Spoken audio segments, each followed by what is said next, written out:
a great question, Daniel. I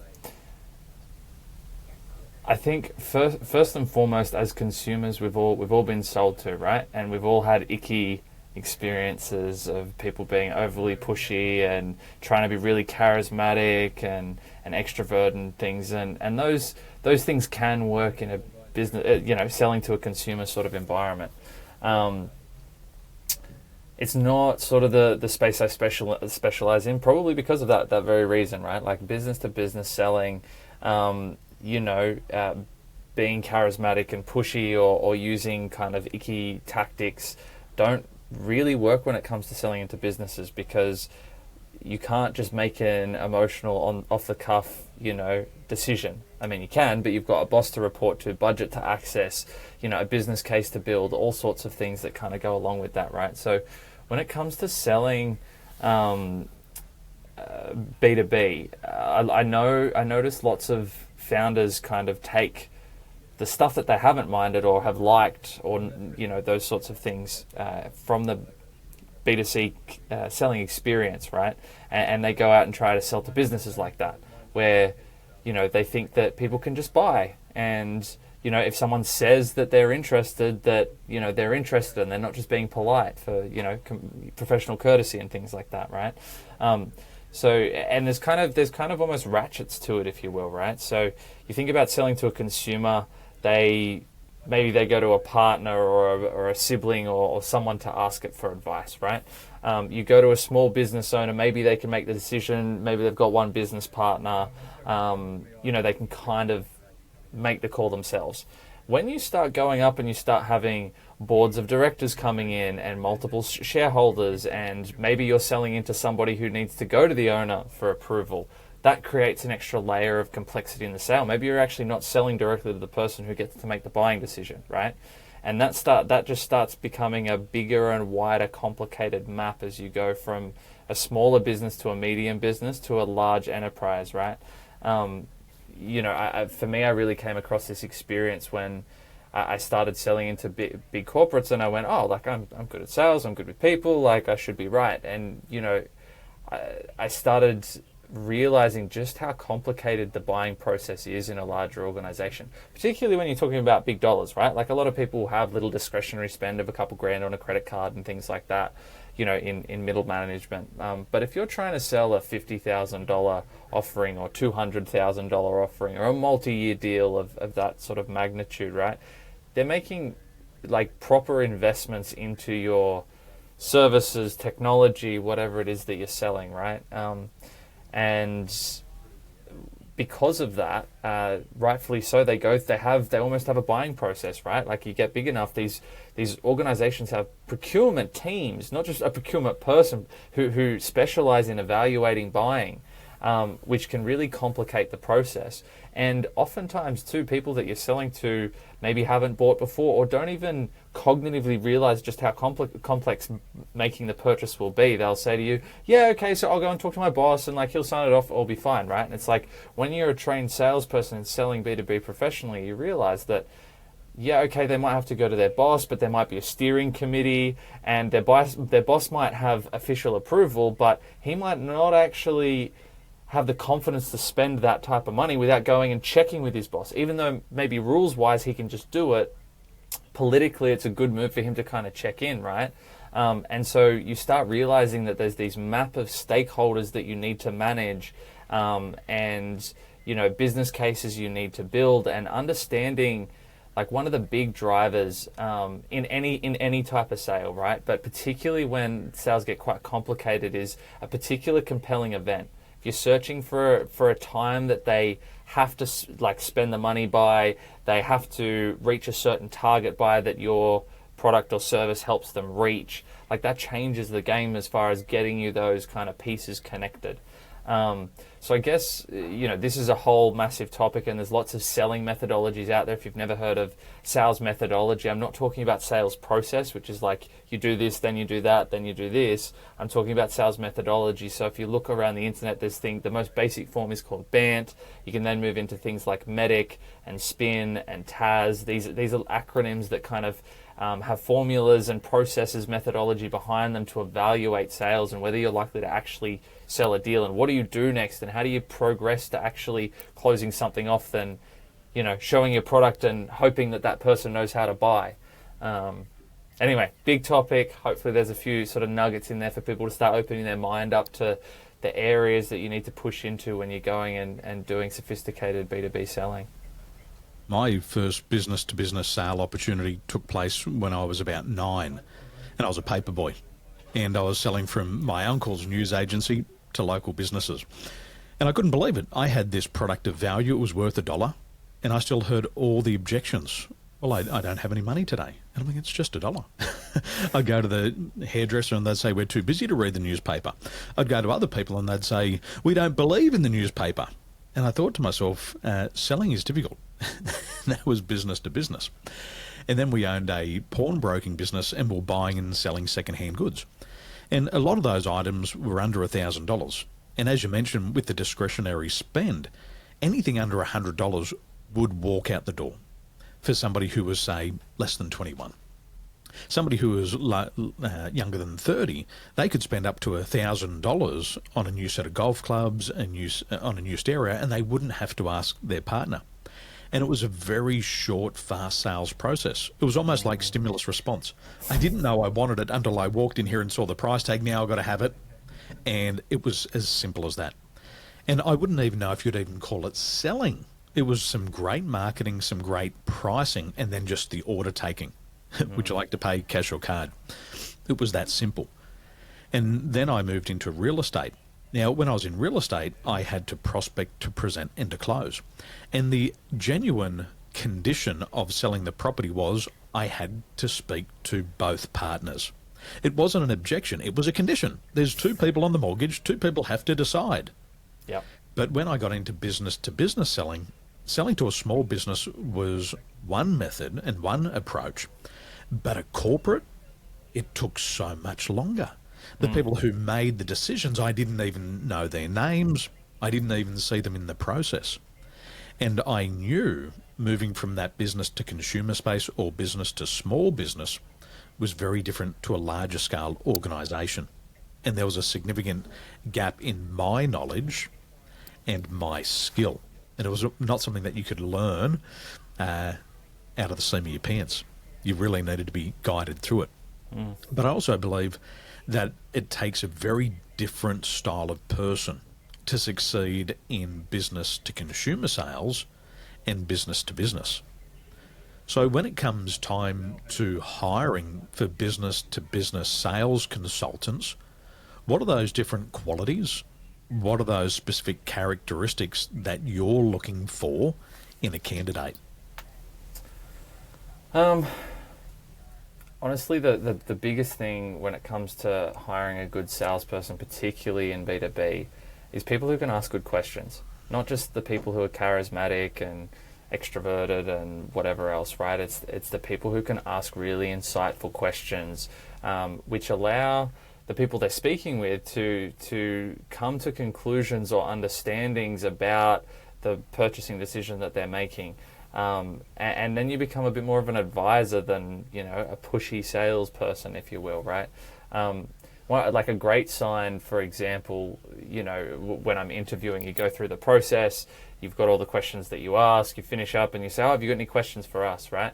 If they say no, big red flag, right? Even if it's only a couple of questions, right? First of all, you want them to be asking you questions. Then you want them to be asking, like, you can tell the sophistication level of the B2B seller based on how nuanced they get with their business curiosity, right? So if they're asking you as a founder why you got started, what the biggest problems, why you're hiring a salesperson, you know, what growth ambitions that you have, like maybe you've given away some of this in the questions you've asked and the conversation you've already had, right? But if they're getting business curious, that's effectively their job, is to be curious about these people who may or may not want to buy what it is that you're selling, right? And if you can see them displaying those curiosities, asking good questions, listening, not just telling, you know, I guess that's a handful of the fundamentals when it comes to hiring a good B2B sales rep.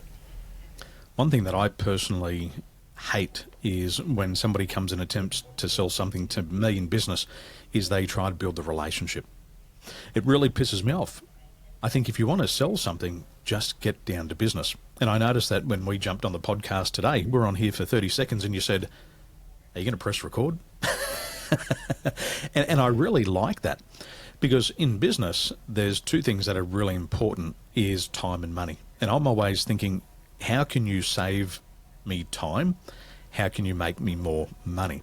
But the people who don't come in prepared and they try to build that relationship, I feel very skeptical about that. Why is this person trying to build a relationship with me? If they want to sell to me, just get on with it.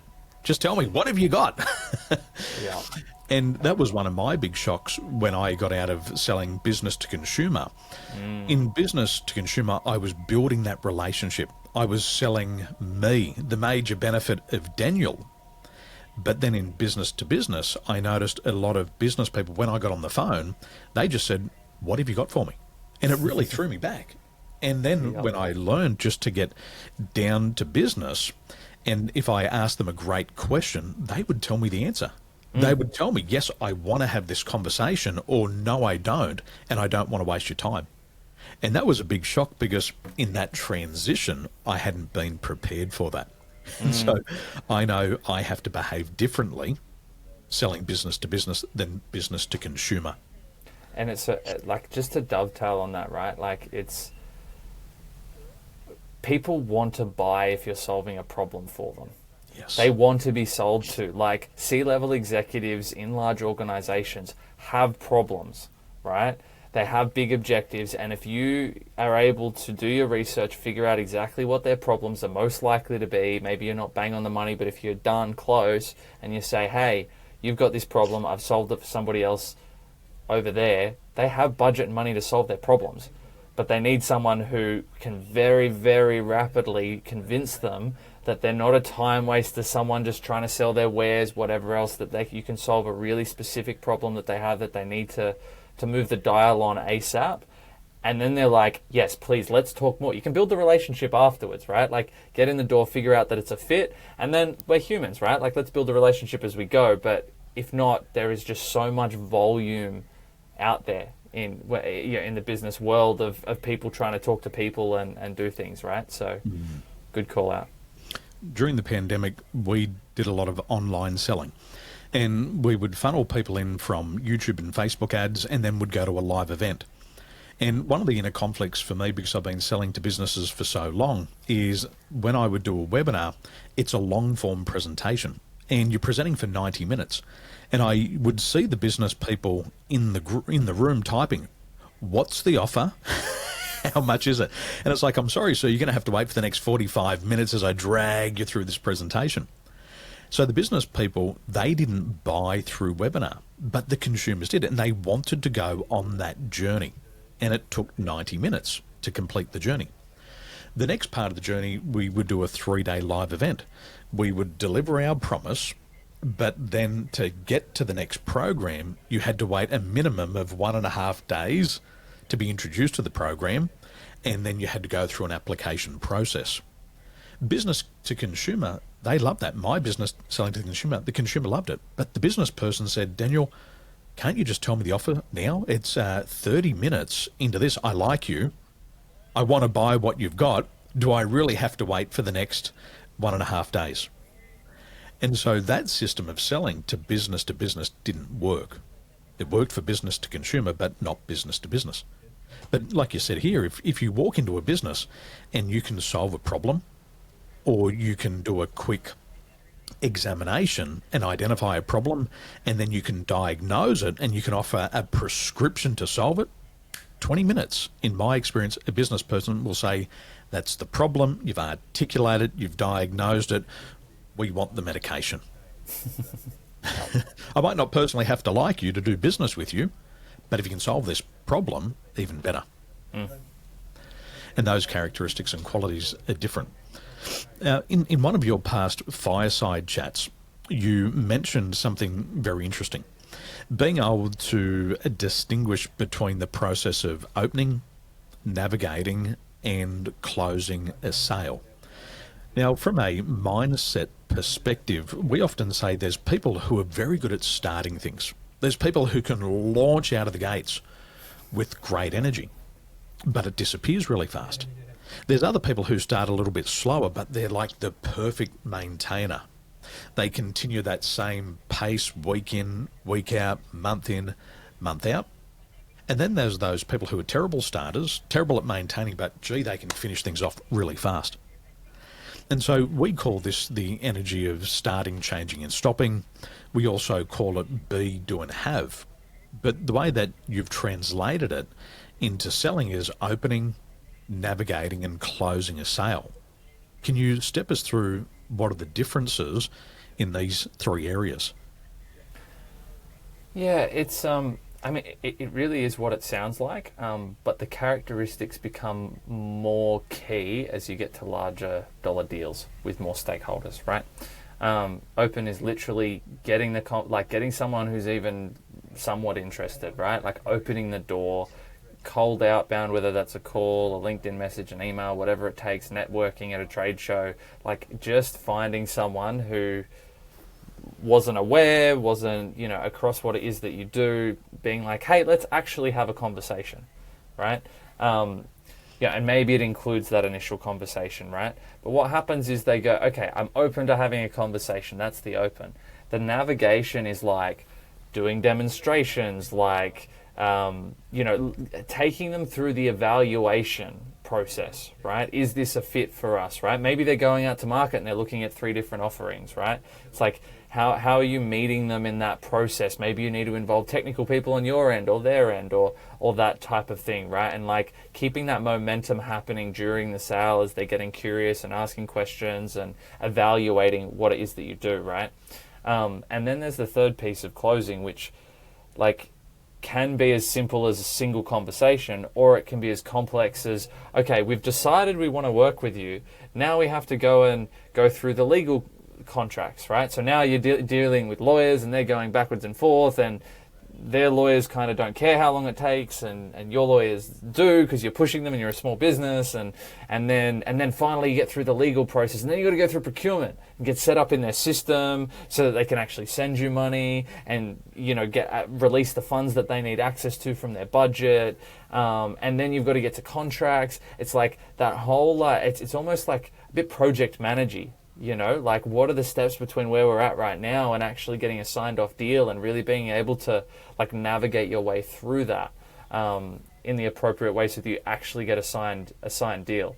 So many salespeople are like, I've got this great pipeline, all this money's going to come in, right? And then it just keeps going down the line, and it's like, cool, you've got someone who can open and not close.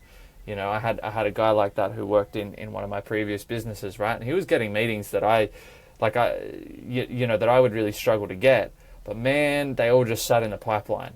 3, 4, 5 months later, they're just sitting there, right? I came along, close, navigate, not qualify out, like, okay, yeah, cool, because that's where my talents are. Every salesperson kind of needs to be across all 3 of them, but most salespeople can really master 2 of them. Expecting them to master all 3 is probably a stretch, right? So be aware of the area that they're a bit weaker in, either getting them some coaching or support, or breaking the sales function up into, 3 different stages, and working out different people getting involved to support the process. It's a really interesting how it kind of stumps salespeople when you interview them and go open, navigate, and close. Order them 1, 2, or 3. And a bit of a shout out to JD. He's the guy who taught me that from Sales Director Central. If anyone wants to check him out, he put some good stuff on LinkedIn as well. So yeah, can't claim to have come up with that myself. I got those learnings from him. It's been really helpful. One of the ways that we discover this is we ask candidates, what are you best at? Starting things, changing things, or stopping things? And it's a very basic question, and it will give you an insight. And for those people who are good at starting, then send them out to get appointments. The people who are good at changing things, they're the maintainers, get them in the middle of the process. And the people who are best at stopping things, they also have what's called a compulsion to close. And it's an interesting part of the human psychology. These people need closure. And for me, I remember having some girlfriends like this. I'm not the best closer, and so if I was ending a relationship, I'd just never talk to them again. But these girls would message me, "Why did you leave me? Why aren't you taking my call?" I'm going to get them on my sales team. They're great closers. Yeah. And we can be good in one area, and we're going to be weak in another area. But I think there's a workaround. How do you work around that? If somebody's a strong opener and poor at closing, how do you structure your sales team? I mean, I think that really depends on what phase you're at, right? Like, often I'm working with people who are hiring their first salesperson, right? And a lot of founders out there, obviously depends on the individual, but a lot of founders can open the door. They get all these interest, but like the follow-up, they're busy, they're interested in products, etc., right? And so it can be really good to get someone who can navigate and close to just like follow that through and start looking after the customers and, you know, making sure we extract all that revenue that the creative founder who's going out there opening lots of doors can. So complementary sort of setups like that can work really well. You know, if you've got a full cycle sales rep doing all three stages, you can get them some sales coaching on that other side of things, right? It's like, I know that my weaker point is opening, but I've got a lot of strategies that I can use and a bit of a framework, a bit of a checklist that I go through when I need to go and find more business, right? It works. I find more business, right? Like, you've got to be aware of it and then build a strategy that makes sense given the money, the resources that you've got around it, right? Like, I know in a lot of larger businesses, they build sales teams which are full of openers, and then people who are called SDRs and account managers who go in and like actually navigate and close the sale and that type of thing. Anyway, it's interesting stuff going on in the sales industry at the moment where full cycle sales reps, I think, is starting to get is starting to be a bit more in demand, because there's ways that the whole SDR account manager model works, but there are also challenges that come along with it. So I think it really comes down to bespoking it, but there's a few options for people to think through. I'm asking a question for a friend. What's SDR? Sales development representative.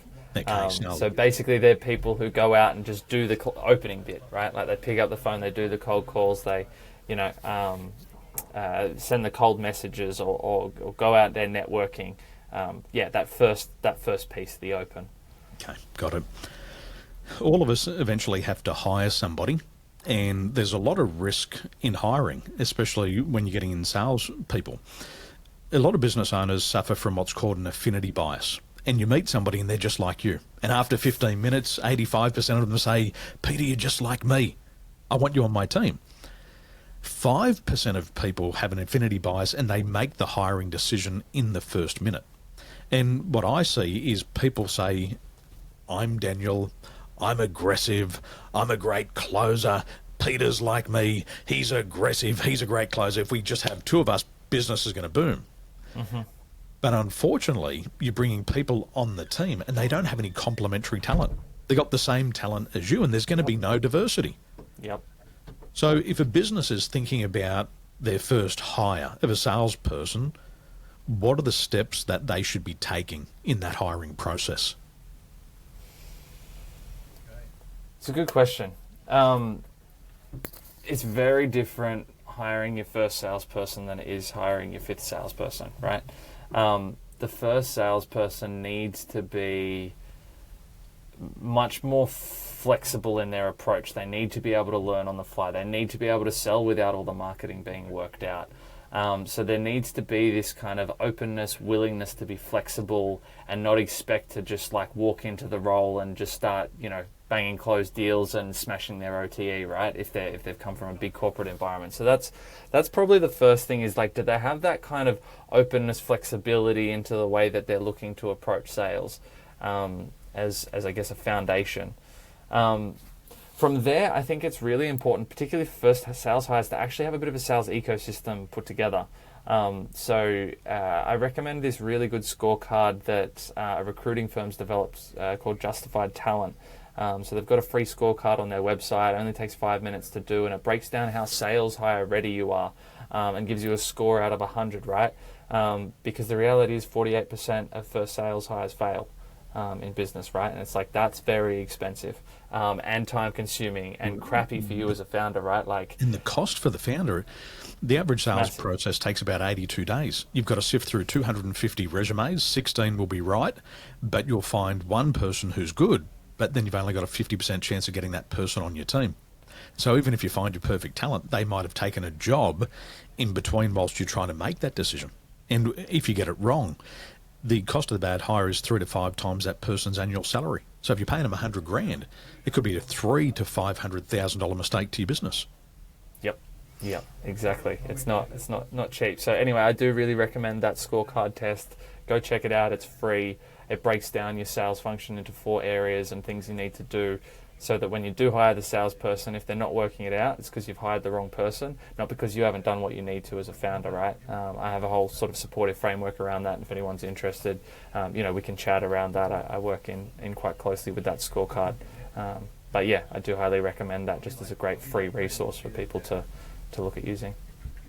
When you hired your first salesperson, what were some of the mistakes that you made? I don't know if I'd call it exactly my first sales hire that I made. I was part of the process. But we went and hired someone who was a great opener, couldn't navigate and close. And we wanted a full cycle sales rep, right? It's like real, and we kind of promised him a role that was for someone who was a bit more senior, right? Which his ambition, he was like, great, went and opened all of these doors, right? And then we basically got left with firing this guy because he couldn't close, and me not having capacity to go and, navigate and close all these deals. But that was the reality. Like, there were the deals sitting in the pipeline, right? So it really pushed me to the limit, not having someone come into the role who had, that right mix of things. And actually, this is actually a really key one as well. He too much wanted to sell the product and not solve the problem for the business owner, right? It's like, that's a key hiring threshold. If you're paying someone $100,000 a year or more in salary, base salary in B2B sales, like, they should be through that. They articulate business problems and understand that that's where things go to. Not just selling features and functions and product and that type of thing, and that mindset shift, and being really aware, if you're hiring someone who's more junior than that is a training process that typically takes, it sounds really simple when I articulate it like that, right? But getting someone to actually get it and reflect it in the way that they approach sales typically takes a couple of months to train someone through, in my experience.